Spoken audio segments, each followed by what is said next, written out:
Bueno, muy buenos días y primero que nada muchas gracias por la invitación a estar aquí, en particular a Esteban.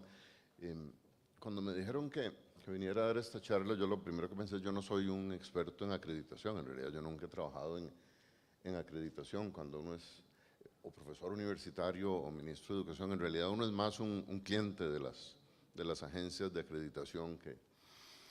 Entonces lo que pensé es que lo que yo podría hacer hoy, más que hablar específicamente de la acreditación como tal, es hablar de la importancia que tiene la acreditación para el desarrollo de nuestros países y en particular en el área de educación. Uno podría hablar de la importancia de la acreditación en ciencias o en el área de salud y demás, pero viniendo del sector de educación en los últimos años, lo que quería era centrarme en ese sector y usar un poco a Costa Rica como ejemplo de por qué la acreditación es en este momento tal vez una de las herramientas críticas que tenemos para lograr lo que queremos. Okay. En ese gráfico lo que ustedes tienen es una cosa muy simple, el cruce para jóvenes de 20 a 29 años en Costa Rica de su nivel de educación y el tipo de trabajo que tienen. La serie de barras, las barras azules son de trabajos no calificados, o sea, por decirlo de alguna manera, los peores trabajos, los trabajos menos remunerados. Las barras rojas es los jóvenes y las jóvenes que están en trabajos semicalificados o calificados. Y la diferencia de las barras es cuánta educación tienen los muchachos. El primer grupo es el de muchachos de 20 a 29 años que no tienen ningún nivel de instrucción. Y ustedes lo que ven es que más del 80% de ellos están en trabajos sin calificación. Si uno pasa a los jóvenes que tienen de 1 a 6 años de educación, o sea, que tienen educación primaria, 71% están en los trabajos no calificados. Fíjense que eso es lo que quiere decir, y esto es muy importante en países como Costa Rica, países centroamericanos, es que algo que era muy típico hace 20 años y que es que una familia pensaba que darle educación a sus hijos era darles el 6º grado, o sea, que terminaran la escuela, eso ya no es cierto. Yo insistía mucho cuando estaba en el ministerio en decirle a la gente, para lo único que sirve 6º grado es para pasar a 7º. O sea, quedarse en 6º grado, 70% va a estar en los peores trabajos.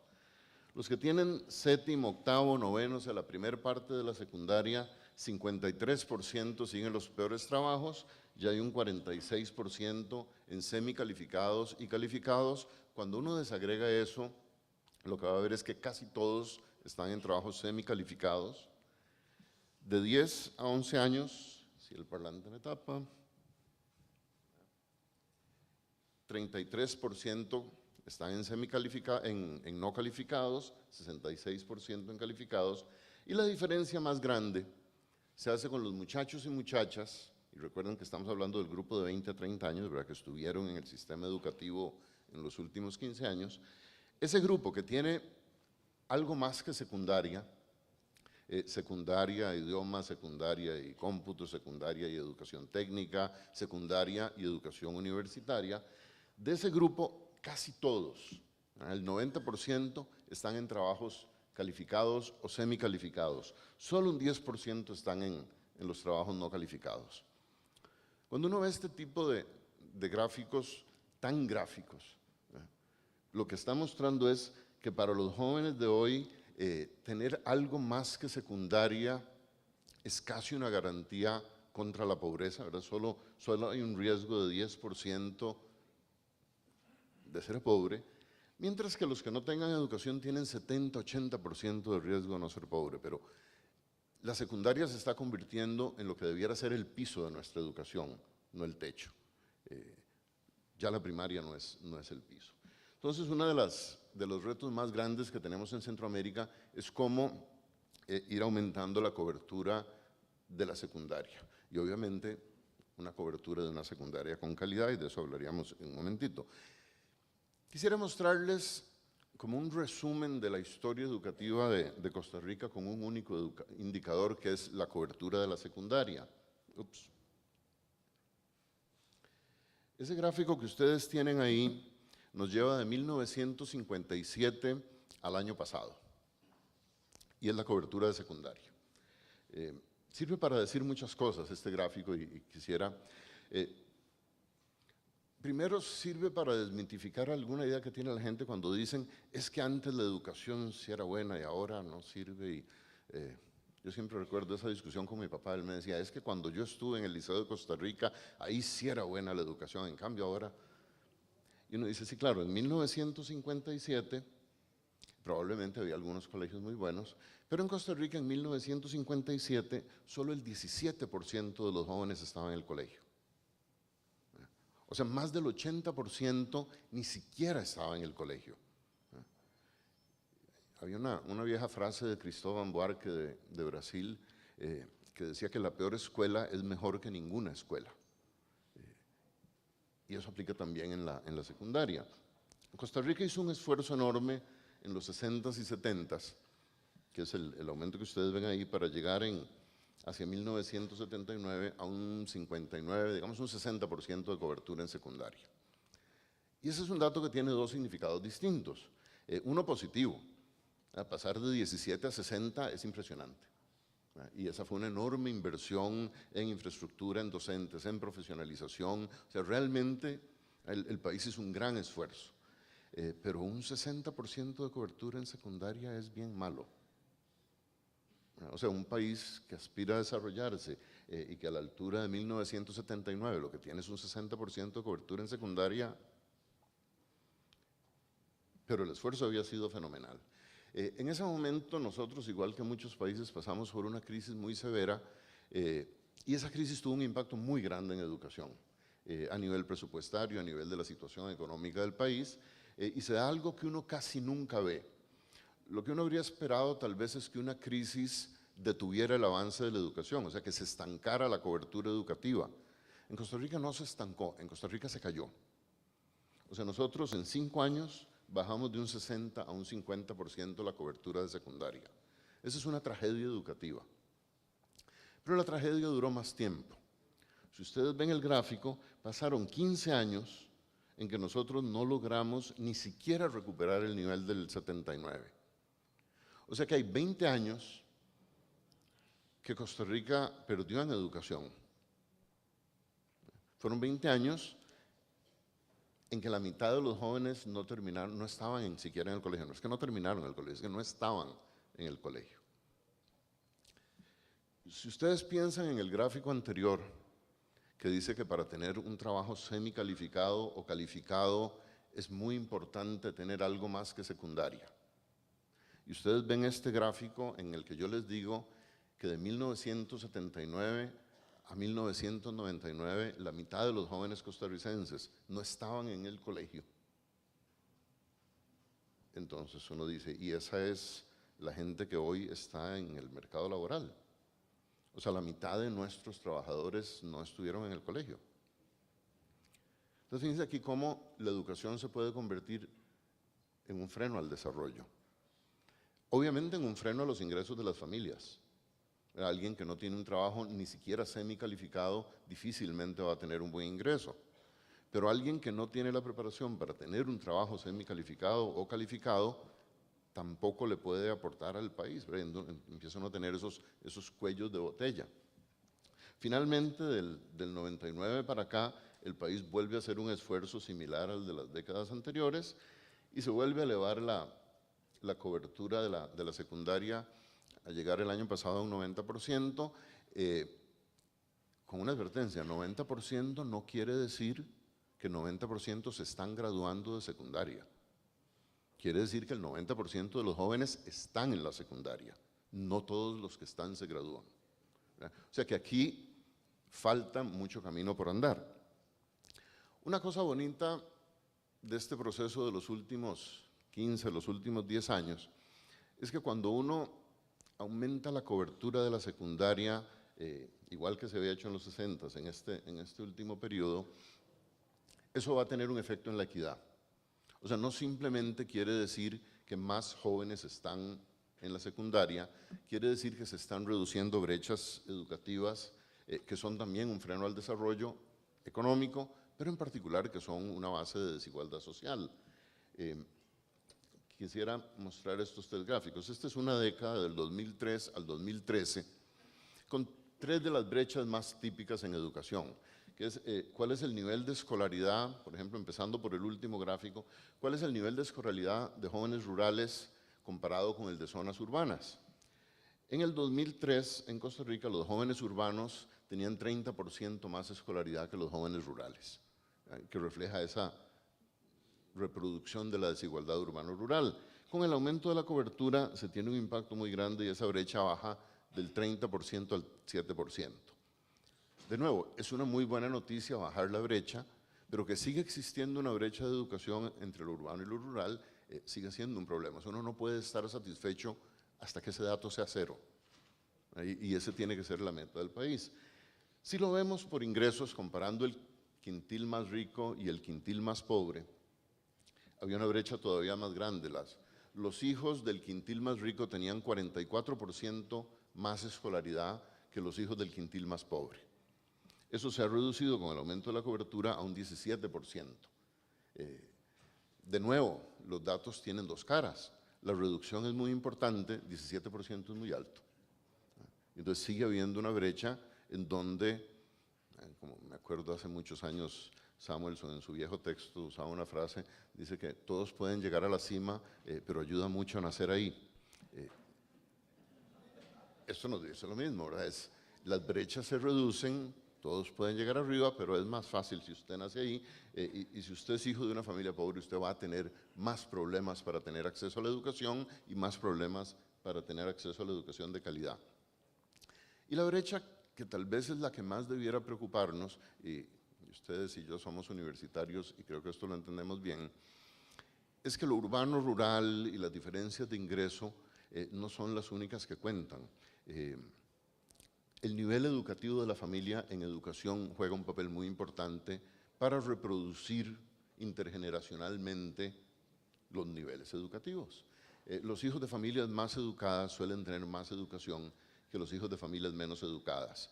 En parte porque las menos educadas son rurales, en parte porque las menos educadas son más pobres, y en parte porque la importancia de la educación se ve distinto dependiendo del nivel educativo de la familia, y porque la educación misma ayuda. O sea, conversaba mucho en el ministerio, uno decía, mire, si el papá de un estudiante de secundaria es ingeniero y el chiquillo está estudiando trigonometría, el papá se puede sentar y explicarle. Si el papá no terminó la primaria y el chiquillo está viendo trigonometría, esa brecha hace 10 años en Costa Rica, la escolaridad de los hijos de las familias más educadas era un 68% más alta que la escolaridad de los hijos de las familias menos educadas, 68%. Eso se ha reducido y en este momento es 29%, 30%. Eso es muy alto. Entonces fíjense cómo la educación, paradójicamente, al ser desigual, puede reproducir las desigualdades.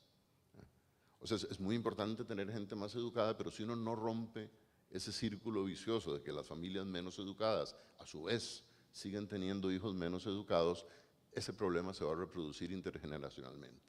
Entonces, estos dos gráficos lo que nos dicen es, si ha habido un avance importante en los últimos años, hemos mejorado la cobertura, hemos mejorado la equidad del sistema educativo, falta, o sea, estas brechas no se han cerrado, pero a estas brechas se agrega una más, y eso varía mucho de país en país, y no es simplemente un tema de tener acceso a la educación, sino de cuál es la calidad de esa educación.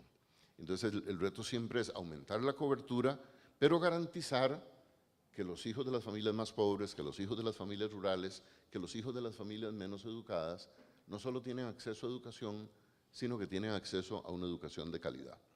Entonces fíjense que estamos hablando de más educación y de mejor educación. Y aquí nuestros países tienen un problema, y lo que voy a decir es completamente obvio, aunque no siempre mis colegas economistas lo entienden. Tener más educación de mejor calidad cuesta más plata. A mí siempre me enoja un poco cuando la gente dice, no, pero es que uno puede hacer más con menos. Digo, sí, uno siempre con los recursos que tiene puede hacer mejor las cosas, eso es cierto. Pero aumentar la cobertura de la educación y mejorar la calidad de la educación sin más recursos es realmente muy difícil. Esto tiene que ver con la cantidad de docentes, tiene que ver con la remuneración de los docentes, tiene que ver con infraestructura, tiene que ver con acceso de los muchachos, con transporte, con becas, con alimentación. Eso es muy caro. Y yo quisiera mostrar qué tan caro puede ser. Este es el porcentaje del PIB que estamos dedicando en Costa Rica a educación. Datos son del 2000 al 2014.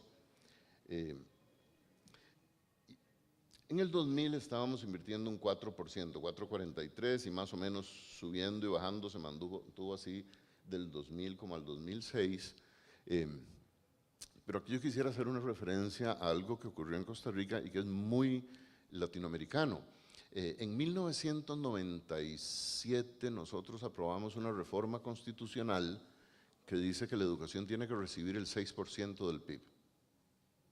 Y sin embargo, ustedes ven esos datos ahí y tienen 4, 4.8, 5, 4.9, 4.7, pero la Constitución dice 6. Y uno dice, ¿y cómo la Constitución dice 6 y el presupuesto dice 4? Aquí hay una diferencia entre los países latinos y los países sajones, ¿verdad? Cuando un país sajón pone algo en la Constitución es porque ya lo van a cumplir y eso no se discute. Para nosotros en América Latina las constituciones son como la aspiración, ¿verdad? Ponemos algo en la Constitución para algún día llegar a eso.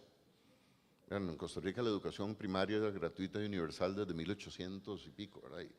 Y finalmente llegó a ser universal en los años 60 del siglo XX. Se hizo un esfuerzo muy grande en los últimos años con una nueva reforma constitucional que dice que la inversión en educación tiene que pasar del 6 al 8%. Y fíjense que eso lo que nos permitió fue subir del 4,7 a llegar al 7,2 en este momento. Es una inversión muy grande en educación. Todavía no es el 8, la Constitución dice que es el 8. Entonces, todavía estamos por detrás de lo que establece la norma constitucional. Ahora, un aumento de 2 o 2,5 puntos en educación no solo significa una gran presión, y en estos días hay una discusión presupuestaria muy grande en Costa Rica, porque por supuesto es mucho más fácil aprobar leyes que dicen que hay que aumentar el gasto que aprobar leyes que dicen que hay que aumentar los ingresos. A todos nos encanta tener servicios públicos amplios y de calidad, a ninguno de nosotros nos gusta pagar impuestos. Entonces, claro, tenemos una cara de la moneda y tenemos un déficit fiscal muy grande. ¿Qué significa esto en términos reales, en términos de inversión educativa? Del 2000 al 2014, esa es la inversión educativa en Costa Rica en colones reales. Y yo aquí lo que destacaría es que del 2006 a hoy, la inversión educativa real, o sea, quitando la inflación, más que se duplicó. Eso es un aumento muy grande. Es un aumento que precisamente ha permitido el aumento de cobertura, la reducción de las brechas. Como les decía, esto significó gastos en muchas áreas, o inversiones debiera decir, y en particular permitió algo, que es lo que quiero vincular al tema de la acreditación, que a mí me parece fundamental, permitió una mejora de las remuneraciones docentes. La barra de abajo es la inflación, las otras barras son los distintos salarios docentes.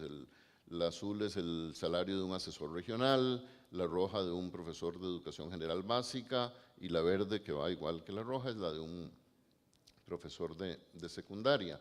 Nosotros en los últimos 10 años tuvimos una mejora de más de un 50% del salario real de los docentes. Esto tiene un impacto presupuestario muy grande, tiene una importancia muy grande para el sistema educativo.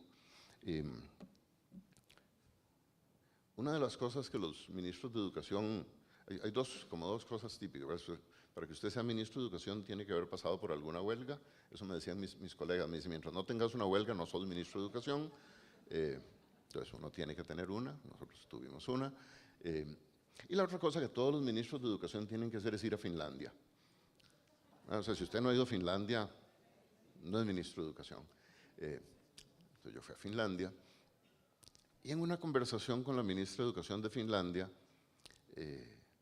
me dijo algo que en parte me hizo sentir mal, pero me dio un dato muy importante. Me dice, sí, aquí todo el mundo viene a Finlandia a ver qué es lo que hemos hecho, como diciendo, todo el mundo viene a quitarme tiempo, a reunirse conmigo, y yo debiera estar trabajando y no contándole a usted qué hemos hecho. Y me dice, porque todo el mundo cree que hay un milagro finlandés, que algo hicimos para que en cualquier tipo de prueba que se haga, Finlandia siempre salga entre los mejores países. Finlandia además para nosotros es interesante porque es un país de 5 millones de habitantes. Es un país que hace 30 o 40 años era bastante rural, entonces cuando un país logra eso es interesante. Y me dice ella, mire, aquí no hay ningún secreto. En Finlandia, los estudiantes que entran a la Facultad de Educación en las universidades vienen del 10% de estudiantes con mejores notas de admisión. Dice, y cuando sus docentes vienen del top 10 de los estudiantes universitarios, usted sabe que va a tener una buena educación. O sea, usted puede tener el peor currículum del mundo, usted puede no tener computadoras. Si sus docentes son el 10% más capaz de los universitarios, lo demás es... Y uno dice, ¿y cómo logra uno atraer a los mejores muchachos y muchachas a las facultades de educación si la profesión docente no tiene una remuneración como la de otras profesiones? O sea, si ser abogado, ser ingeniero, ser médico paga más que ser docente, los mejores estudiantes van a ir a esas carreras. Y de pronto uno encuentra que está con una política salarial provocando a largo plazo una selección perversa de docentes. Y por eso es muy importante hacer esto. Y a veces la sociedad no entiende, ¿verdad? Porque la sociedad dice, pero ¿cómo le van a pagar tanto a los maestros? Sí, a los maestros hay que pagarles. Y eso cuesta mucha plata. Y cuesta mucho que los países entiendan que la remuneración docente marca el futuro de un país. Y aquí pegamos con los retos de la acreditación, porque uno dice, muy bien,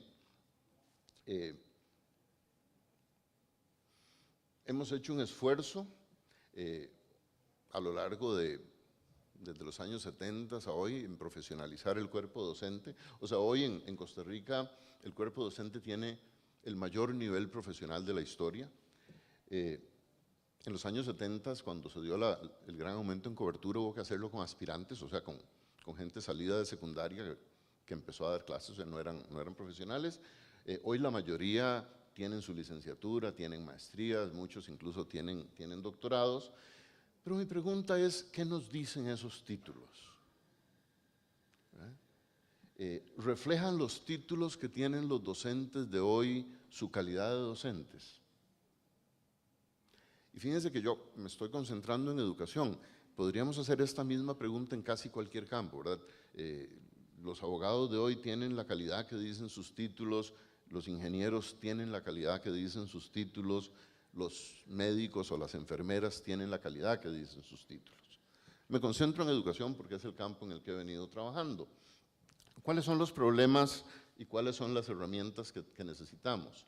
Cuando yo llegué al ministerio me explicaron de los términos más simples posible cuál era el sistema de contratación del MEP. A mí me dijeron, vea ministro, es muy fácil. Licenciatura mata bachillerato, maestría mata licenciatura, doctorado mata maestría. Así contratamos. O sea, el servicio civil hace un concurso, la gente participa. Si alguien se postula para ser docente con una licenciatura de primera calidad a la que le invirtió 5 años de su vida en una buena universidad y en ese concurso se enfrenta a alguien que sacó una maestría en 8 meses, gana el de la maestría. Y si el de la maestría pega con un doctorado de esos, gana el del doctorado. Entonces tenemos un problema muy serio porque nuestro sistema de contratación docente en el sector público no permite distinguir calidad. En general nos pasa en todo el sector público, ¿verdad?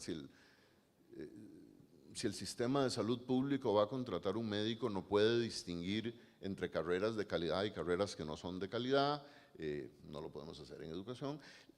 En la empresa privada esto es un poco distinto, ¿verdad? Cuando piden un arquitecto y llegan 10 arquitectos, el que los va a contratar dice, usted se graduó en esta y esta universidad, que son respetables, usted viene de esta otra que no me encanta y lo descarta. En el sector público yo no puedo hacer esas diferencias. Yo necesito algún sistema que me permita discriminar calidad. Y en este momento todavía no lo tenemos. Eso le ha provocado al Ministerio de Educación de Costa Rica un problema muy serio en términos de cuánto invertimos en capacitación docente. Le invertimos el doble de lo que debiéramos invertir. Hay una parte que es totalmente normal, que es el desarrollo profesional. O sea, cualquier profesional necesita estar actualizándose.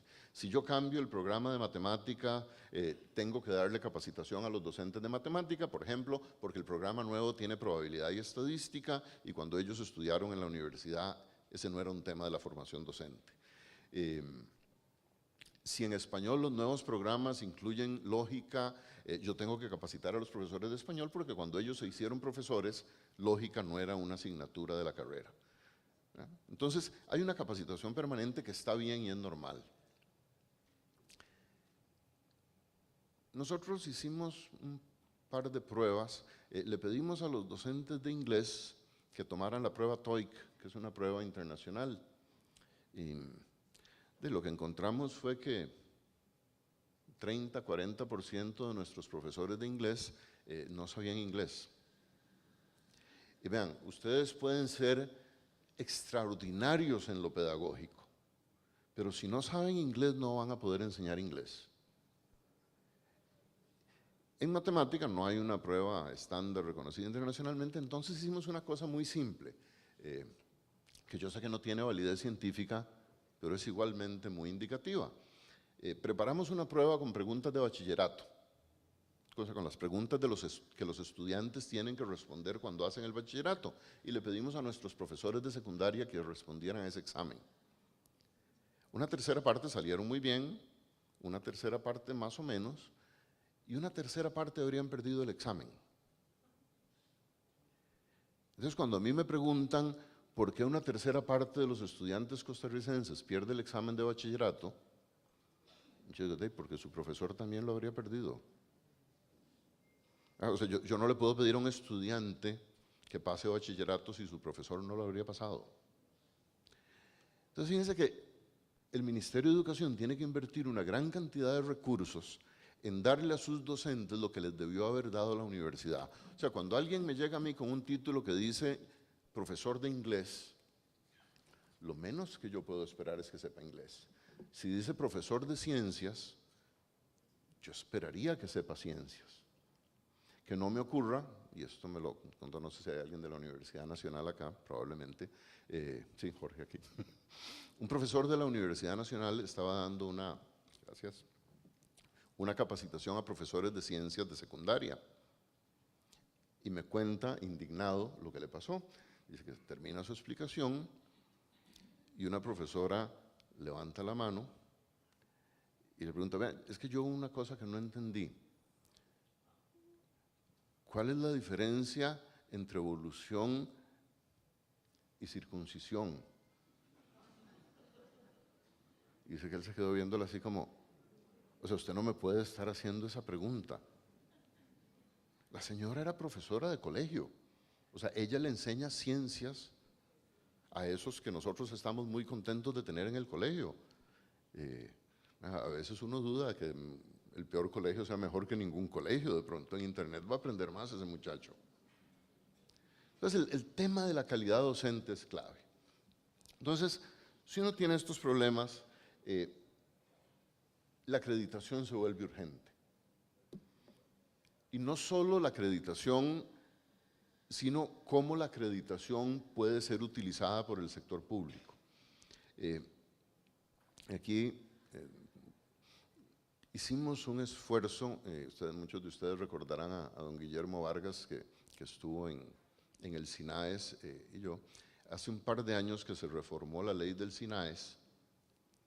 El esfuerzo, bueno, era por actualizar la ley en términos presupuestarios, eso se logró y se consolidó presupuestariamente el SINAES, pero había un artículo que don Guillermo y yo introdujimos que hacía obligatoria la acreditación en educación y en salud. ¿Por qué educación y salud? Primero, porque son dos áreas críticas, pero segundo, porque son dos áreas en donde el principal empleador es el Estado. Y entonces, el principal empleador no tiene herramientas para discriminar calidad. Entonces, hacer obligatoria la acreditación en esas dos áreas era darle al Estado la posibilidad de decir, si usted viene de una carrera acreditada, yo lo puedo contratar, y si no, no. Pasó por la comisión legislativa, se aprobó como estaba, además.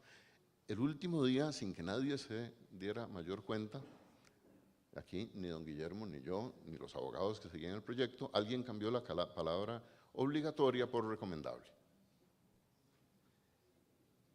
Y ustedes comprenderán que algo que es obligatorio no es lo mismo que algo que es recomendable. Entonces nos quedamos otra vez sin esa herramienta. Entonces uno puede darle un poquito más de puntaje o menos de puntaje a la acreditación, pero no es suficiente. Entonces lo primero acá es que los países tenemos que trabajar, si las agencias de acreditación van a tener importancia, tienen que tener importancia en el mercado laboral. La gente tiene que usar esos criterios. Por un lado, entonces, necesitamos que las señales existan, o sea, necesitamos que los sistemas de acreditación acrediten, necesitamos que las universidades sometan sus carreras a procesos de acreditación, y necesitamos tener herramientas que hagan eso un requisito obligatorio. El mercado educativo no es suficiente para eso. Y aquí es difícil enfatizar esto suficiente. Los economistas tendemos a pensar siempre que el mercado y la competencia resuelven las cosas, resuelven muchísimas cosas. El mercado es una de las herramientas más poderosas que la humanidad ha inventado de los fenicios para acá, pero hay mercancías que no son buenas mercancías. La salud es una, la educación es otra. El mercado en educación no funciona bien. O sea, cuando un joven va a entrar en una carrera, no tiene idea de qué es lo que va a estudiar, pero tampoco tiene idea de qué es lo que debiera estudiar. Yo estudié economía y si ustedes me preguntan si yo en primer año de carrera tenía idea de qué me tenía que dar la universidad para ser un buen economista, tendría que decirles, no, yo era un consumidor que confiaba que la universidad me iba a dar lo que yo necesitaba. Yo no sabía, mi familia tampoco. O sea, la información en educación es muy poca. Y aquí el papel de la acreditación es clave, ¿verdad? Porque un muchacho va a decir, no, yo no sé, pero el SINAES debiera saber. Y si el SINAES me dice que estas carreras están acreditadas y estas no, esa es una información que yo jamás podría elaborar como estudiante, que una familia no podría elaborar, que un empleador no puede elaborar. Entonces, fíjense que aquí la importancia de ustedes es vital, porque es darle a la sociedad una información que ni las universidades van a dar, ni las familias pueden tener, ni los empleadores pueden tener. O sea que si el mercado educativo va a funcionar bien, esta pieza de información que brinda la acreditación es clave. Eso le plantea un reto a todas las universidades, a las públicas y a las privadas. Y aquí el tema de calidad es un reto para las dos, ¿verdad? Hay de todo en el sistema de educación superior. O sea, yo conozco carreras de primera calidad en universidades públicas y privadas, y conozco carreras muy malas en universidades públicas y en privadas. Son distintas, la lógica de una universidad pública y de una privada es distinta, pero las dos necesitan una evaluación externa. Para mí no es suficiente que una universidad me diga que su carrera es de calidad. No existen los incentivos suficientes para garantizar eso. Entonces la acreditación se vuelve fundamental.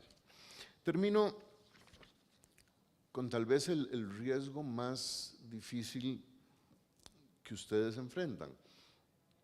Por un lado les estamos diciendo, bueno, miren, sí, la sociedad los necesita. La sociedad necesita el trabajo que ustedes van a hacer. Pero todos los trabajos parecidos a los de acreditación, o sea, todos los trabajos vinculados a regulación de mercados, tienen un enorme riesgo. Y es que ustedes se vuelven fundamentales para todas las instituciones que ofrecen ese servicio. Y entonces siempre va a haber una presión muy fuerte para facilitar el acceso al sello de calidad. Le pasa a las agencias reguladoras en energía, le pasa en telecomunicaciones, en cualquier campo que haya agencias reguladoras, existe el riesgo de captura por el cliente. Entonces acá así como los países tienen que avanzar hacia hacer la acreditación una herramienta poderosa, el trabajo de ustedes es garantizar que la acreditación sea de verdad. Porque puede haber en determinado momento una presión muy fuerte, sobre todo cuando la acreditación es voluntaria, de que yo solo me voy a someter a esta prueba si la voy a pasar. Y si no la voy a pasar, no me meto, y si las universidades no se meten, entonces las agencias acreditadoras no tienen importancia. Entonces, ¿cómo lograr ese balance? ¿Cómo saber que las universidades van a someter sus carreras a la acreditación, aunque muchas de ellas no pasen la acreditación? Fíjense que esto es igual que en educación, ¿verdad? O sea, que un estudiante pague por estudiar una carrera no quiere decir que va a pasar los cursos. Y el profesor tiene que entender eso, y la universidad tiene que entender eso. Usted pagó, de ahí sí, pero no estudió, se quedó. La educación tiene dos costos. O sea, cuando yo, es como leer un libro, yo siempre, y con esta anécdota termino, yo tenía un problema porque yo compraba y compro más libros de los que leo. Yo no sé si a ustedes les pasa, pero yo soy economista y yo aprendí en la escuela de economía que los consumidores somos más o menos racionales, y que entonces si yo gastaba una cantidad de plata en comprar unos libros y después no los leía, eso es como irracional. Porque yo decía, pero ¿por qué lo pagué si no lo leí? Hasta que descubrí algo que una vez que uno lo descubre es muy obvio. Un libro tiene el precio dividido en dos partes. Una parte del precio del libro es lo que yo pago en la librería, y eso es lo que cuesta que el libro esté en mi casa. Entonces, ¿por qué pago yo por un libro? Para que ese libro esté en mi casa. La otra parte del precio del libro son las 30 o 40 horas que yo tengo que pagar leyéndolo. Entonces, en realidad, cuando yo compro un libro, solo estoy pagando una parte del costo. La otra parte es leerlo. La educación es igual. Una parte del precio de la educación es lo que los estudiantes pagan por una carrera. La otra parte es el esfuerzo que tienen que hacer por sacar la carrera. Y esto es lo que le plantea a la acreditación y a la educación superior el riesgo más grande. ¿Por qué? Porque hay muchos estudiantes que están dispuestos a pagar mucho dinero y poco esfuerzo. Y ese es el reto de la acreditación. La acreditación tiene que permitirle a una sociedad distinguir cuáles son las carreras que tienen un buen balance entre su precio económico y el esfuerzo que se dedica a obtener ese título, y las carreras que pueden tener un precio muy alto económico, pero no exigen un esfuerzo para sacar el título, y por lo tanto el título al final lo único que va a querer decir es que alguien pagó por él. Yo quiero una acreditación que me diga quién se ganó el título y quién pagó por el título. Muchas gracias.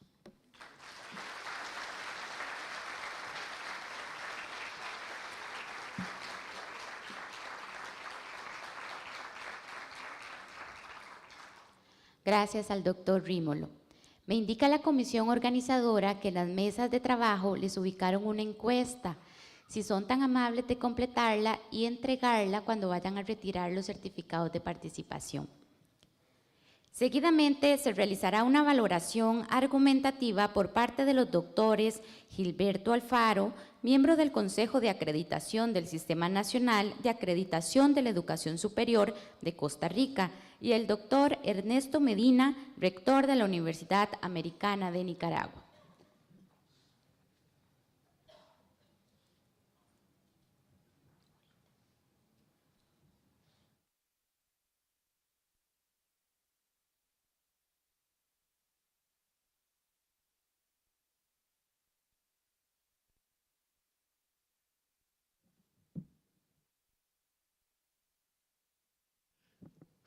Bueno, buenos días a todas y todos.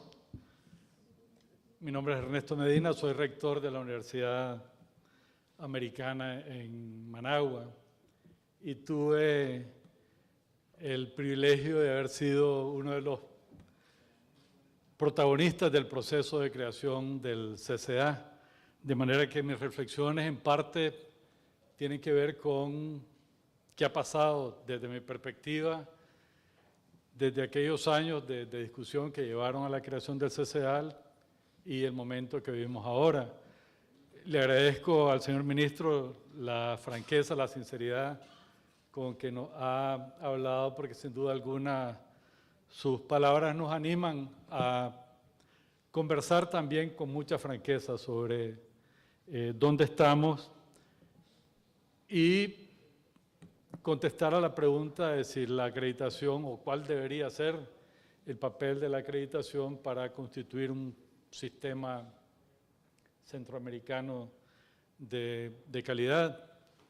Tal como mencioné ayer en una de mis intervenciones comentando una de las presentaciones de ayer, creo de que en estos 10 años todavía no nos hemos puesto de acuerdo en cuanto al propósito de la acreditación en la región. Hemos avanzado mucho en aspectos formales, en capacitación, en elaboración de manuales, en ponernos de acuerdo en criterios, estándares, pero creo que ni las universidades ni las instituciones del Estado que están trabajando tienen que ver con el tema de la acreditación. Nos hemos puesto de acuerdo en qué es lo que realmente pretendemos con el desarrollo de estos sistemas. Yo recuerdo que cuando estábamos en el proceso de discusión del CCA, para los nicaragüenses, una de las razones por las cuales nosotros apoyamos la creación del CCA era que temíamos que el proceso que ya se vislumbraba en aquel momento de una explosión desordenada del surgimiento de universidades privadas, las presiones políticas hacia las universidades públicas, podían llevarnos a un sistema de calidad mediatizado por los intereses que todos nosotros conocemos existen en nuestros países. Y habían universidades que naturalmente pretendíamos o queríamos que el sistema de calidad de la región centroamericana nos permitiera un poco homogenizar los niveles de calidad que eran entonces y siguen siendo ahora sumamente dispares. Y pensábamos que nos podía servir también como de una válvula de seguridad para que, aún existiendo en el país un sistema de calidad mediocre, mediatizado por intereses políticos, económicos, etcétera, pudiésemos aspirar a un sistema regional que nos permitiera no solo llenar las aspiraciones de calidad que teníamos algunas universidades, sino ser responsables y consecuentes con el papel que las universidades teníamos que jugar en nuestros países, en nuestra región, de cara a lo que estaba ocurriendo en el mundo.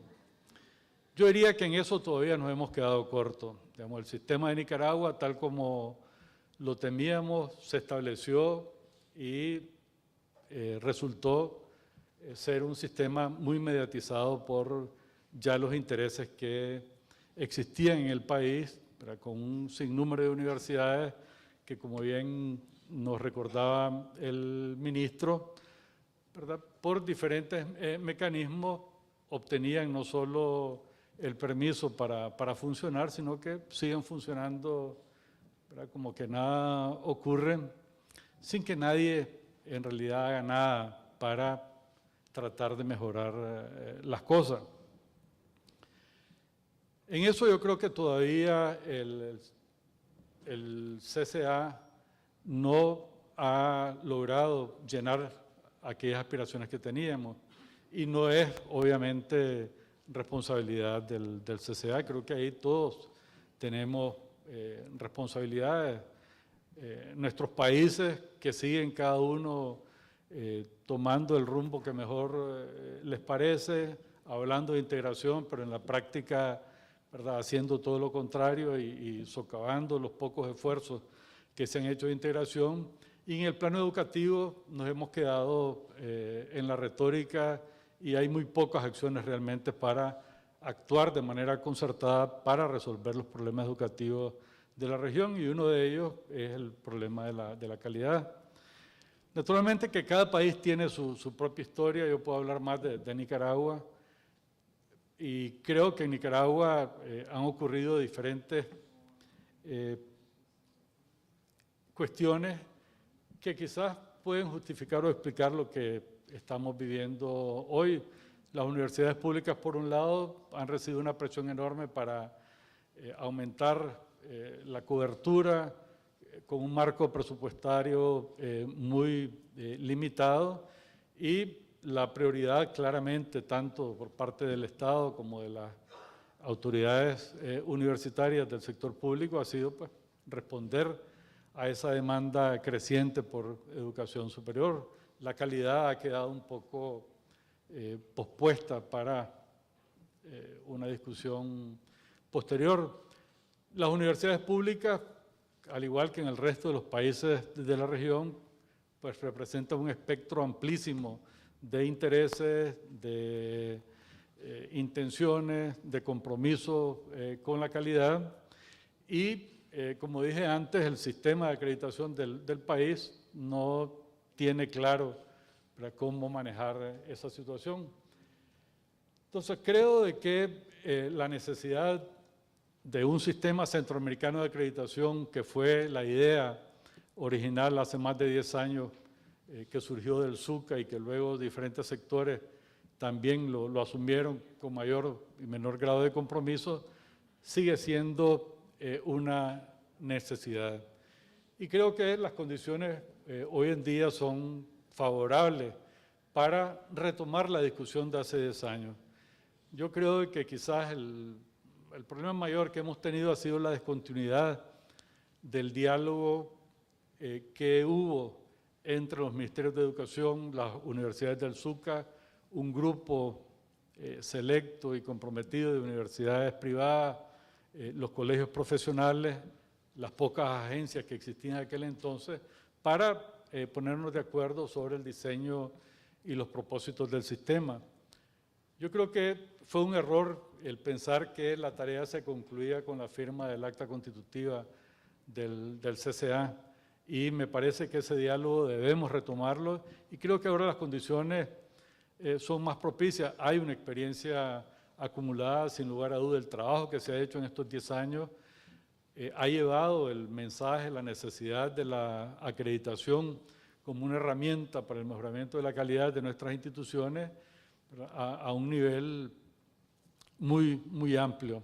Falta, como dije, ponernos de acuerdo en cuanto al propósito y la verdadera consecuencia con la que vamos a asumir la tarea en cada una de nuestras instituciones, pero creo que eso se puede facilitar mucho si realmente entre los diferentes sectores interesados nos ponemos de acuerdo en cuál es el propósito que seguimos, cuáles de las prácticas que hemos estado implementando en estos 10 años realmente están contribuyendo al mejoramiento de la calidad del trabajo de nuestras instituciones, al mejoramiento del producto que estamos entregando a la sociedad, al mejoramiento de nuestra rendición social de cuentas a la sociedad, para pensar qué es lo que vamos a hacer, bueno, de cara al 2021, si asumimos que esa es una fecha simbólica para todos y que para esa fecha deberíamos de presentarle a la sociedad una cara diferente a la que tenemos en estos momentos. Mi balance es positivo. Yo creo que si uno compara el nivel de la discusión que había sobre el tema de la acreditación y de la calidad en general hace 10 años con el nivel que existe ahora, son dos mundos diferentes. Pero si vemos realmente con sinceridad a nuestras instituciones hace 10 años y las vemos hoy, vemos que en esencia hemos cambiado muy poco. Si vemos el impacto que hemos tenido en nuestras sociedades en estos 10 años, también creo que tenemos todavía una deuda muy grande. El reto, todos los que estamos en educación sabemos que en una región como la nuestra es sumamente compleja. O sea, hay fuerzas poderosas que van mucho más allá a veces de las limitadas capacidades que tienen nuestras instituciones. La fuerza del desarrollo económico, político y social de la región es avasallador y las universidades más bien tendemos a ubicarnos en un mundo un tanto ideal y no realmente asumir con consecuencia la complejidad de vivir en una región como la nuestra. Pero creo que cada vez se nos hace más claro de que el reto de transformar la realidad de nuestra región, de terminar con las desigualdades de la región, de desarrollar un modelo económico verdaderamente sustentable que nos garantice sociedades más justas, más solidarias, más equitativas, sigue siendo una tarea pendiente. Hasta ahora creo que las universidades nos hemos sentido muy cómodos con el estado de cosas, respondiendo a las demandas, a las necesidades del mercado, como nos decía el ministro, ¿verdad? Preocupados por la empleabilidad de nuestros graduados, independientemente de si ese empleo está contribuyendo realmente al cambio, a la transformación de la región, y creo que eso todavía es tarea pendiente. Por eso yo diría que debemos sentirnos contentos con lo que se ha logrado en los 10 años de existencia del CCA. Creo que las palabras del rector Macaya en cuanto a las lecciones, ¿verdad?, y lo que hemos aprendido en cuanto al papel que puede jugar el CCA en la región, es fundamental que lo sigamos conversando, que lo sigamos discutiendo. O sea, seguir pensando que el CCA es solo una agencia acreditadora de segundo piso, ¿verdad?, para acreditar las pocas agencias que existen en la región, creo yo que es un mandato demasiado pobre para una institución tan rica como el Consejo Centroamericano de Acreditación. Creo que debemos pensar, como decía el rector Macaya, en función de el reto de la calidad que tienen nuestras instituciones, el reto de la verdadera transformación que todavía deben sufrir las instituciones de educación superior en la región, pensando y actuando como región. Yo creo que tenemos una herramienta, depende de nosotros qué es lo que vamos a hacer con ella. Así que mis felicitaciones una vez más al CCA, a Esteban, a Eliana, por el trabajo que han estado haciendo, que sé que no ha sido sencillo, y creo que el reto es de todos nosotros y nosotras y tenemos que asumirlo. Muchas gracias.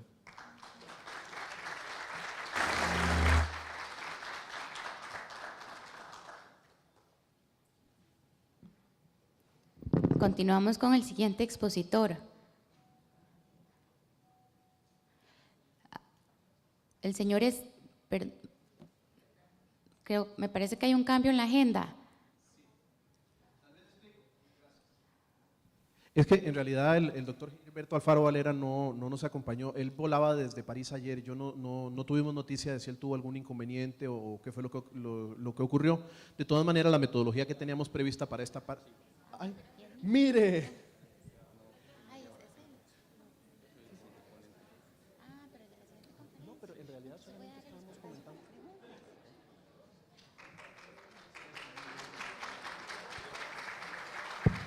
Don Gilberto nos va a acompañar, él es un caballero, un gran amigo del CCA, ha tenido una agenda muy apretada. Vamos a dispensarle ahora por su intervención porque viene llegando en un momento un poco, digamos, a trasmano. Así que lo que vamos a hacer, según estaba previsto metodológicamente, es, bueno, con la réplica o el comentario crítico del doctor Medina Sandino a la presentación, a la excelente, por cierto, presentación del doctor Leonardo Garnier, podemos abrir un periodo de preguntas e intercambios. Y yo quería iniciar, tal vez para seguir provocando la discusión, con varios aspectos muy importantes de lo que se dijo aquí ya por ambos doctores.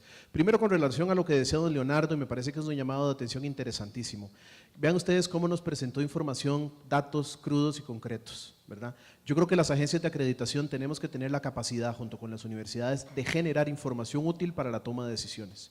En la medida de que nosotros no logremos hacer un mapeo realista de cuál es el estadio de desarrollo de nuestro sistema educativo en términos de ingreso, permanencia, egreso, características de los estudiantes, y un tema, retomo también de la presentación ayer del doctor Krauter, el tema del seguimiento a graduados. A mí me parece que eso es fundamental. ¿Qué pasa con nuestros egresados? Alguien me decía, creo que era el doctor Rama en alguna oportunidad, también muy buen amigo de CCA, me decía que probablemente uno de los indicadores de éxito sobre la calidad de la educación de los profesionales es su satisfacción en términos de la empleabilidad. No solo el salario, no solo cuánto se ganan, sino si están bien empleados, si están a gusto y si están contribuyendo al desarrollo de sus países desde sus puestos de trabajo. Y eso nos da una señal muy importante sobre cuál es el rol que juegan los graduados, los egresados, egresados en la gestión universitaria, de la calidad de la gestión universitaria.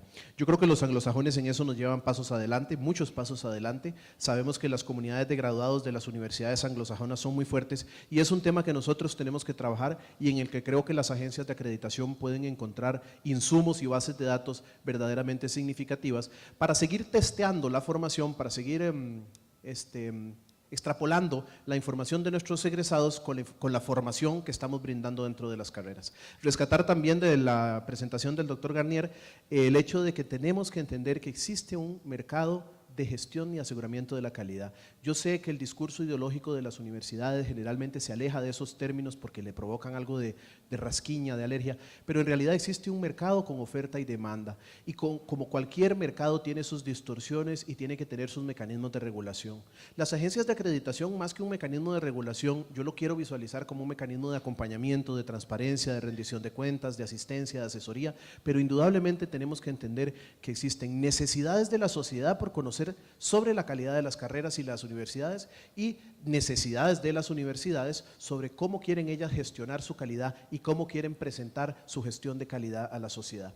Recordemos además, volviendo a poner otro insumo sobre la mesa, que el aseguramiento de la calidad, entendida como la acreditación, es solamente una de las patas del banco, la planeación estratégica, la gestión interna de calidad, hay los rankings que también nos presentaba el doctor Rama Vitale en una presentación en noviembre del año pasado. Esos son otro montón de mecanismos colaterales que podemos utilizar como fuentes de información que pueden al final permitirnos crear un panorama realista de cuál es la calidad, entendida como esa cantidad de atributos deseables, deseables por el estudiante, por la sociedad y por la misma universidad en la formación de nuestros futuros graduados. Con relación a lo que decía el doctor Medina, y ya yo no me prolongo más, solamente quería hacer esta pequeña ubicación, con relación a lo que decía el doctor Medina, a mí me parece que es cierto, el contexto centroamericano siempre ha tenido muchos actores y factores de distracción y de presión política en la gestión universitaria.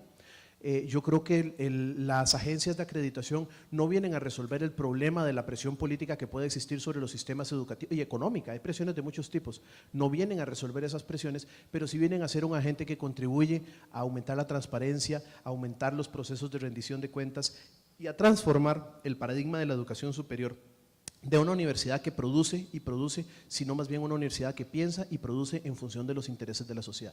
¿Por qué digo que es un cambio paradigmático? Bueno, me decía don Henning Jensen Pennington hace un tiempo atrás, rector de la UCR, que a veces podría parecer que en el ADN de las universidades no está el aseguramiento de la calidad. No está porque cuando la universidad llega y se instala en nuestras latitudes, ya formar profesionales, independientemente de cómo salieran al mercado, ya era un logro muy significativo. Digo independientemente, bueno, porque el estado del arte de las profesiones en esa época no evolucionaba tan rápido, no había tantos recursos tecnológicos, informáticos e informativos disponibles. Entonces, la formación de profesionales parecía que era un ejercicio mucho más lento, mucho más pausado. Hoy día parece que eso no es así. Y parece que todo ese desarrollo histórico, cultural de la universidad en Centroamérica no nos metió en el ADN el aseguramiento de la calidad. Vino después, vino con la necesidad de rendir cuentas sobre presupuestos públicos, vino después con la necesidad de las universidades privadas de darse credibilidad y legitimidad en un sistema educativo. Bueno, el caso es que ya lo tenemos aquí y yo creo que es algo que tenemos que seguir incorporando al margen de las presiones y entendiendo que las agencias no son la única solución, pero que son parte de la respuesta. Termino nada más extendiendo un caluroso saludo a don Alejandro Cruz Molina, el doctor Alejandro Cruz Molina, que se incorporó también aquí al auditorio. Como ustedes saben, es una persona que ha sido emblemática para el desarrollo del CCA y además ha sido una persona de una gran trayectoria en la academia como rector del Tecnológico durante varios periodos y también como ministro de Ciencia y Tecnología en la administración pasada. Voy a cederle la palabra a don Gilberto Alfaro nada más y luego iniciamos con la ayuda de la moderación el espacio de intercambio.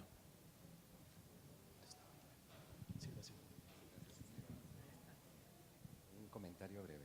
¿Aquí o...? Okay.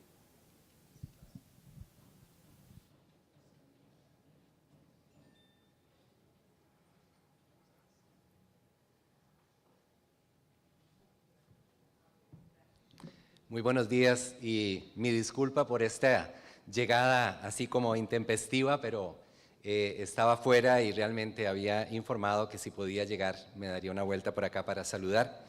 En realidad quisiera hacer un breve comentario en esa parte de la historia de haber sido parte de los primeros que le tocó en la región hablar del tema de calidad trabajando en la Universidad Nacional con don Jorge y doña Sonia Marta, tratando del tema de la calidad, cuando hablar de calidad era casi un sacrilegio. Un sacrilegio en la vida universitaria, donde se creía que la universidad, por el simple hecho de tener el título de universidad, ya se podía arrogar el título que pudiera llevar ahí de decir todo lo que se hace aquí es de calidad. Fueron muchas las discusiones y en este proceso creo que haber avanzado del sacrilegio a que hoy se pueda hablar de calidad es una gran ruptura en la cultura universitaria centroamericana. Y en ese sentido me parece que es importante pensar cómo los diferentes actores han ido construyendo esa cultura y cómo es una cultura en la que realmente todos hemos de ir rompiendo con esquemas. En esos esquemas de los que posiblemente nos sentíamos bastante cómodos hasta llegar a pensar cómo me incomodo yo mismo en mi propio contexto universitario para repensar a la universidad. Y desde ahí creo que todas estas instituciones que se han ido creando han tenido el valor de plantearse si la universidad tiene que seguir haciendo lo mismo que había hecho. Y yo creo que en ese sentido, como universitarios, nos hemos descubierto en los procesos de poder hacer las cosas de manera diferente, sin que perdamos el papel importante que tenemos como universitarios. Creo que cuando hablamos, y en este caso me quisiera referir brevemente a la presentación que hacía don Leonardo ahora, porque realmente cuando hablamos de educación es como estar hablando de un sector de la población nacional que tiene un papel vital. Yo digo no solamente que la educación, si no es buena educación, no es educación, que mala educación en realidad lo que hace es confundir a la gente. Alguien que asiste a un proceso educativo pensando que es de calidad y sale engañado, realmente va a ir a hacer un mal trabajo en la sociedad. Y me parece que tenemos una grandísima responsabilidad con profesiones como esta. En el caso de la educación, a quienes atraemos, con quienes trabajamos y además cómo los formamos. Porque muchas veces se ha creído que ser educador es solamente ser un dador de clase. Creo que hoy tenemos que aspirar a que la educación es la transformación de la manera de ver el mundo de las personas con las que estamos trabajando. Y la universidad, más que verse como una institución que está transmitiendo información, es una institución que debe de educar. Educar para valorarse a sí mismo la persona, educar para reconocer el valor que tiene lo que aprende, pero educarse para encontrarse en un mundo que puede ser mejor con personas formadas y educadas. Y en ese sentido creo que es una gran responsabilidad la que tenemos todos como universitarios, que es la comunidad centroamericana universitaria, que me encanta trabajar en la comunidad centroamericana para pensarse que estamos construyendo una plataforma común de la que todos los ciudadanos de esta región tienen derecho. Y no se justifica que haya universidad en ninguna parte que no se precie de la calidad de lo que está haciendo, porque si no es de calidad lo que hace, en realidad es una pena que se ofrezca algo con título de universidad. Y en ese sentido, llamar la atención de las tendencias, tenemos que estar al tanto de qué está pasando con las tendencias en el mundo, de qué se está discutiendo, cuáles son esas orientaciones, y no tenemos que esperar 20 años para que nosotros las tengamos a mano. Ayer precisamente terminaba una conferencia a la que fui invitado, donde se estaba hablando sobre los avances que hay, más allá de qué es lo que estamos haciendo solamente con gestión de la calidad. Hay otros elementos que ya se están discutiendo y no tenemos que esperar mucho tiempo para poderlos incorporar. Entonces, agradecerle a Esteban este espacio y realmente sentirme muy contento. Vine hoy para saludar y para pasar, pero realmente me parece que es importante darse cuenta, ustedes que han estado en el camino y los que están ahí trabajando, que esta es una tarea que para incorporar ese gen en la universidad, creo que tenemos que ayudar todos a transformar. Muchos hemos pasado por ahí, muchos ya salimos de ahí, pero seguimos pensando que la universidad como institución social es una institución que tiene capacidad para aprender de sí misma. Y cuando está en ese proceso de aprendizaje, tiene la posibilidad de incorporar transformaciones que la lleven a un estadio superior de lo que es la educación en nuestra región. Y esta región lo necesita. Educación de calidad nos llevará a transformar las prácticas del empleo en nuestra sociedad. Así que yo les agradezco muchísimo y que tengan un buen día.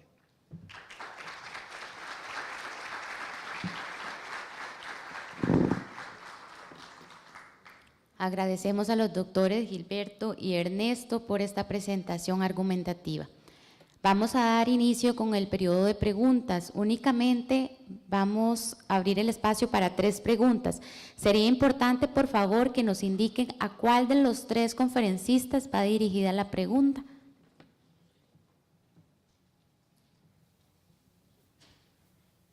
Muy buenos días a todos.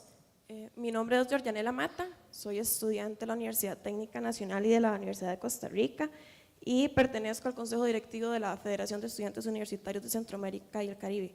Quería primero agradecer al CCA por hacernos la extensiva invitación a representantes estudiantiles para estar en este importante foro. Es como pregunta y comentario, en realidad no sé cuál de los 3 conferencistas podrían responderme, porque hay un tema que me preocupa muchísimo y es que tenemos carreras acreditadas, pero el graduado no encuentra trabajo, el mercado laboral está saturado, ¿verdad? Y lo digo con conocimiento de causa porque soy estudiante de ciencias políticas. Entonces mi pregunta va referente a si existe una vinculación entre las agencias acreditadas, las universidades y incluso los ministerios de educación, en el sentido de incidir en 2 puntos fundamentales. 1, la orientación vocacional, que es prácticamente nula, y 2, en la incidencia en las políticas públicas de empleabilidad en cada uno de los países. Muchísimas gracias.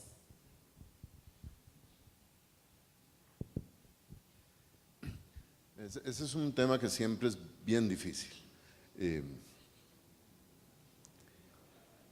Y aquí yo lo que quisiera distinguir es entre las cosas que debieran y pudieran hacerse y otras que a veces son expectativas que no son reales. Tener un título en una carrera no es garantía de tener un trabajo en ese campo. Y eso cualquiera que ha estudiado sabe que estudiar es una de las cosas que uno hace para tener un trabajo, pero que en la vida real va a haber gente que no estudió y que va a tener gran éxito. Ahí siempre citan a Bill Gates y todos esos casos. Y va a haber gente que estudió y no va a tener ese éxito. Entonces, eso es algo que nadie puede evitar y que nadie puede garantizar que ocurra, ni las universidades ni el Estado. Donde sí podemos trabajar, y no es un tema fácil y no es exactamente un tema de acreditación, este es un tema que debiera haber más con, en el caso de Costa Rica, la relación, por ejemplo, entre CONARE y UNIRE y las universidades públicas y privadas, es cómo se puede tener una autorregulación sensata de la oferta. Les pongo un ejemplo que me resulta muy cercano. Digamos, el Ministerio de Educación es un gran empleador, o sea, tiene 70, 75 mil funcionarios y todos los años abre nuevas plazas. Sin embargo, en algunas áreas, por ejemplo en educación preescolar, en Costa Rica se gradúan 4 docentes de preescolar por cada plaza que el MEP va a necesitar. O sea que desde ahora, y esto lo sacamos en la prensa y les dije, mire, 3 de cada 4 que se gradúen de preescolar no van a conseguir trabajo. El problema es este, una cosa es saber eso y otra cosa es cómo se regula eso. Yo les hablaba a ustedes de que educación no es un buen mercado. O sea, lo que normalmente debiera ocurrir en las teorías económicas es de que si hay un exceso de oferta, la gente deja de estudiar preescolar porque no va a conseguir trabajo. Pero ¿qué es lo que ocurre? Que un muchacho o una muchacha dice, esa es mi vocación, yo lo voy a estudiar. ¿Ustedes podrían prohibirle a alguien que estudie algo? No. ¿Quién decide cuál universidad tiene derecho a dar esas carreras? Tampoco lo podemos hacer, ¿verdad? Porque alguien de pronto nos decía en el CONESUB, bueno, no habrán más carreras de esto. Y digo, ¿por qué? Si alguien dice, yo voy a abrir una mejor carrera de preescolar que todas las que existen, ¿podemos cerrar esa opción? No la podemos cerrar. Entonces, la pregunta que hace la compañera estudiante es totalmente legítima y aquí hay un tema de cómo usamos la información. Un tema crítico en América Latina es cuánta gente se gradúa en profesiones, y aquí disculpen, pero siempre, los economistas siempre hacemos bromas de los abogados, ¿verdad? ¿Cuántos abogados se gradúan y cuántos abogados necesitan las sociedades? En esto los abogados son muy hábiles, porque cada abogado hace que sea necesario otro abogado contrario, pero… y ustedes pueden ir revisando las distintas carreras. Ahora, la pregunta a la que nadie tiene respuesta, y esto, digamos, internacionalmente es cierto, es ¿cómo se regula esto?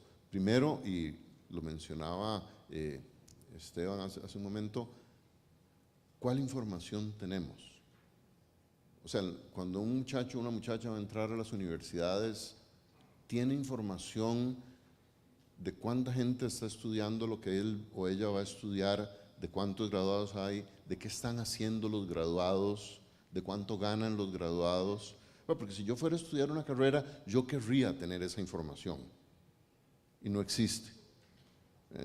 Entonces, yo diría que el primer paso que tenemos que dar era el que mencionaba Esteban. Tiene que haber una documentación de cuál es el estado del trabajo profesional en nuestros países. A partir de ese punto, creo que se pueden dar los pasos siguientes. Gracias. Una segunda pregunta al fondo y la tercera la tenemos para el señor que está levantando la mano. Muy buenos días. Daniel Hernández, expresidente de la Agencia Centroamericana de Acreditación de Programas de Arquitectura y de Ingeniería y jefe del Departamento de Formación Profesional del Colegio Federado de Ingenieros y de Arquitectos. Primero que nada, aprovecho la oportunidad para felicitarnos a todos, porque sé que en la mayoría compartimos este sueño que ya cumple 10 años, pero también en especial felicitar al compañero Gilberto Alfaro, que prácticamente bajándose del avión hizo todo lo necesario para acompañarnos y poder dar sus palabras. Yo creo que esa es una muestra clara y fehaciente de la buena voluntad que nos une a todos los que estamos aquí por contribuir con este ideal de integración a través de ese vehículo de movilidad social tan querido que es la educación y que de alguna manera las agencias de acreditación y la acreditación ayuda a potenciar. Quiero referirme desde una de las profesiones que probablemente sea la que en este momento tiene más experiencias de acreditación en la región. En la ingeniería, los procesos de aseguramiento de la calidad son algo usual, normal. Y es por eso que no es de extrañar que si revisamos las listas de programas acreditados en nuestra región, encontremos que probablemente es la profesión que ha participado en más procesos. Pero realmente no es suficiente que una sola profesión asuma el reto de asegurar la calidad en la formación de los que más adelante van a detentar licencia para ejercicio profesional. Debe ser un esfuerzo de todas las profesiones y ahí yo creo que todos podemos hacer eco de la palabra del señor exministro, de que realmente es necesario tener un agente que dé información para que no suceda lo que la compañera de la Universidad Tecnológica, Técnica nos decía. Pero yo creo que también, como la idea es hacer una pregunta, quiero dirigirle al doctor Medina. Él mencionó un aspecto fundamental, que es necesario reactivar la comunicación que en un primer momento se tenía hace 10 o un poco menos años. Y la pregunta es la siguiente: desde ese momento ha estado establecido que el CCA tiene lo que se conoce como comisiones nacionales de enlace, que han sido reactivadas recientemente. ¿No cree, doctor Medina, que tal vez ese sea el espacio adecuado precisamente para potenciar esa comunicación que de alguna manera reciente se ha perdido? Esa es la pregunta. Y después al doctor Alfaro, yo sé que lo tengo aquí a la par y probablemente pueda parecerle injusto la pregunta, pero él como representante de la Agencia Nacional de Acreditación, ¿qué posibilidades ve de que los esfuerzos que se han hecho de acreditación por agencias regionales como la que en algún momento tuve el honor de coordinar ACAI, que ha desarrollado procesos en todos los países de Centroamérica, excepto en Belice, sean también reconocidos, como ya ha dado ese paso el CONEAUPA de Panamá y el CENEA de Nicaragua acá en Costa Rica, para no duplicar esfuerzos y precisamente para contribuir con esa comunicación que en algún momento el doctor Medina también resaltaba. Muchísimas gracias. Hola, y gracias por la pregunta. En realidad yo creo que sí, que la instancia, si está funcionando, debemos fortalecerla. Ahora, lo que no conozco en realidad en detalle es el tipo de mandato que tienen los delegados en estos momentos que están integrando estos equipos en el CCA. Yo creo que el éxito del equipo que trabajamos hace 10 años se debió a que teníamos un mandato muy fuerte, muy claro de cada una de las instituciones que estábamos representando. Y me parece de que lo que tendríamos que revisar es realmente el tipo de mandato que se tiene, porque me parece que estamos en un punto en el que deberíamos de estar pensando no en darle continuidad a lo que se ha hecho. Hay cosas que sí, hay que mantenerlas, seguirlas perfeccionando, pero creo que ahorita estamos en un punto en el que necesitamos nuevamente una discusión de fondo, en la que debería proponerse a los actores regionales probablemente quizás hasta un cambio en la función del CCA, lo que sabemos que no va a ser fácil si no logramos el tipo de consenso que se estableció hace 10 años, porque sabemos que ahora hay celos entre algunas de las agencias nacionales y el rol del CCA que deben ser superados mediante una discusión franca y abierta. Entonces, yo creo que sí, para no estar inventando más cosas, si existe la instancia, yo creo que lo que hay que revisar es el tipo de mandato que tiene y si ahí vemos de que algo se nos queda corto con relación a los retos y a los objetivos que nos gustaría alcanzar, sí me parece que deberíamos tal vez de tratar de volver un poco la vista atrás y ver qué fue lo que se hizo hace 10 años y ver cómo se puede rescatar esa experiencia que en mi opinión ha sido una de las más ricas en la vida de nuestras instituciones y yo creo del proceso de integración centroamericano también.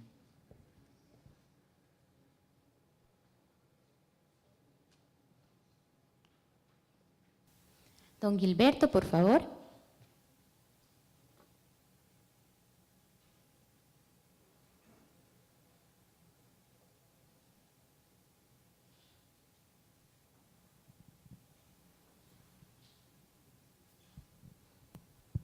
Bueno, muy brevemente, nada más para dar respuesta a esta pregunta que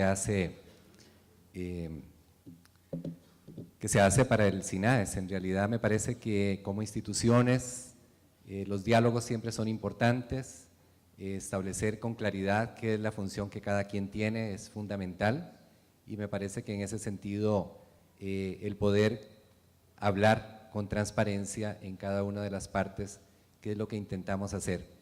Yo creo que nunca las puertas están cerradas, siempre hay que buscar las formas de comunicación y las formas de aprovechar el capital cultural, capital humano del que dispone la región para poder aprender unos de otros. Así que yo diría, yo en este caso no asumiría la voz de, porque soy un miembro solamente, pero sí me parece que hemos de buscar las vías de comunicación apropiadas para establecer vínculos como corresponde.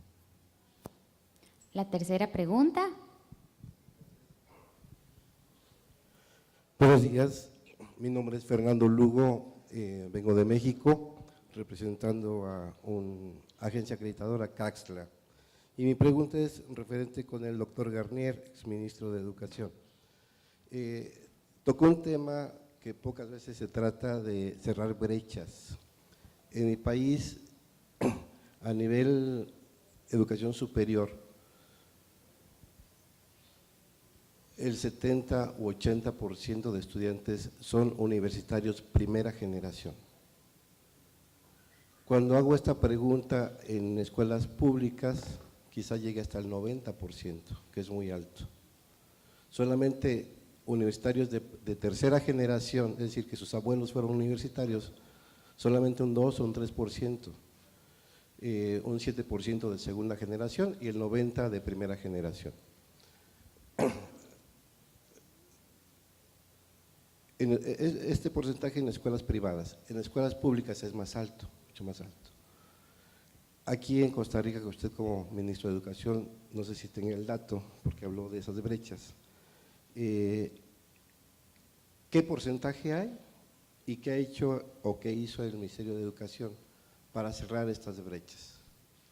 Y esto relacionado con las agencias de acreditación, porque en muchas ocasiones en otros países, como Argentina, por ejemplo, le solicita a estudiantes mexicanos que tengan, que hayan sido egresados de un programa que esté acreditado. Sí. No tengo el dato en este momento, sí es un proceso y un poco el dato, digamos, los datos que vimos de secundaria se reflejan a nivel universitario, o sea, el aumento de los años 80 para acá de graduados de carreras universitarias es muy alto, y si uno ve que en los años 70 la gente que no terminaba secundaria era tan bajo, sin duda hay un aumento del número de profesionales que no son hijos de profesionales.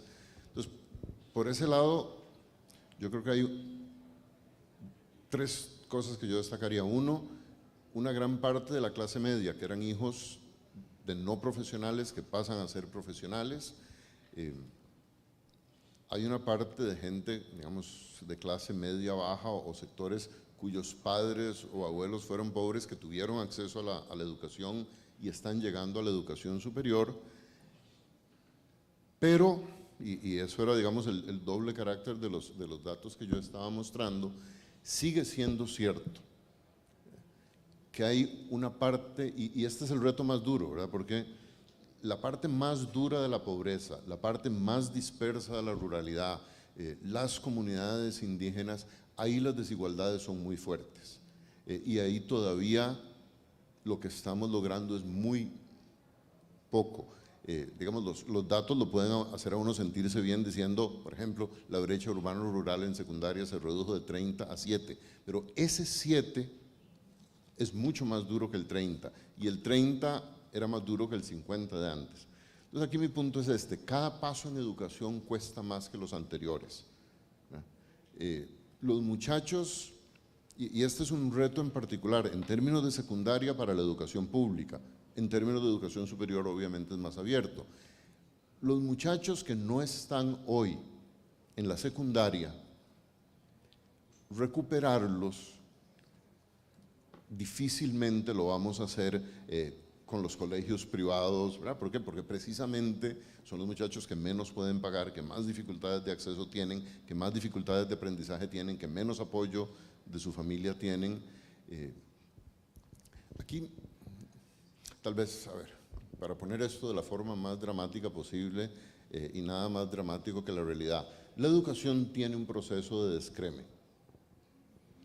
O sea, los mejores colegios en parte son mejores porque son muy buenos, y en parte son mejores porque sacan a los estudiantes que no son mejores.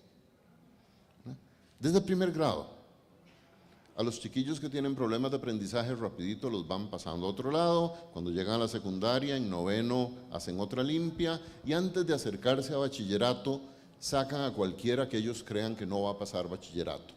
¿Por qué? Porque el bachillerato también es una señal. Y un colegio no quiere tener una señal de que sus estudiantes no pasaron bachillerato. Entonces, para que no parezca que mis estudiantes no pasaron, los saco antes de la prueba. Esos pasan a un colegio número 2, en el colegio número 2 sacan a otros, sacan a otros, sacan a otros. Y les menciono esto porque no solo a mí, sino hablando con otros colegas ministros, nos tocó cosas como uno hace un esfuerzo, sobre todo en colegios urbanos marginales, de rescatar estudiantes. Y de pronto uno topa con un director, y estoy hablando de un buen director, no de un mal director, con un buen director que cuando le pedimos que nos ayude para recuperar una serie de muchachos me dice, pero ministro, es que con lo que a mí me costó limpiar el colegio. Y yo lo entiendo. O sea, cuando uno le pide a un director que acepte un grupo de muchachos que han estado metidos en problemas de drogas, yo sé que le estoy pidiendo algo muy difícil. Pero el problema es este. En una institución educativa, el director, la directiva, los dueños o quien maneja el colegio, creen que pueden limpiar el colegio. Y en efecto, si yo saco a la mala hierba del colegio, la saqué del colegio, pero no la sacamos del país.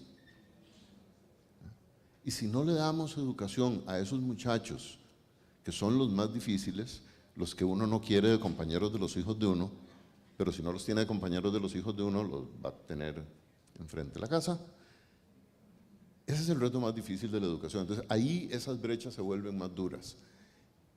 ¿Qué significa este reto para las universidades? Voy a usar un ejemplo que hemos venido trabajando en Costa Rica y en el que yo siento que algunas universidades se han ido sensibilizando, la población indígena. Con las reglas de admisión que tenemos, las desigualdades iniciales no permiten que muchos muchachos de comunidades indígenas lleguen a las universidades. Entonces, ¿cómo adecuamos el proceso universitario para que tenga sentido para la población indígena? Porque igual, ¿verdad? Lo más cómodo es decir que alguien más se encargue. Yo siento que el problema que usted plantea es central, ¿verdad? ¿Cómo se reducen esas brechas? Y creo que hay unas que se reducen con solo que las universidades sigan creciendo y sigan mejorando la calidad, pero hay otras que se refieren al 20 o 30% más vulnerable de la población que requieren acciones afirmativas y acciones pedagógicas especiales. Agradecemos a los señores conferencistas por sus argumentos.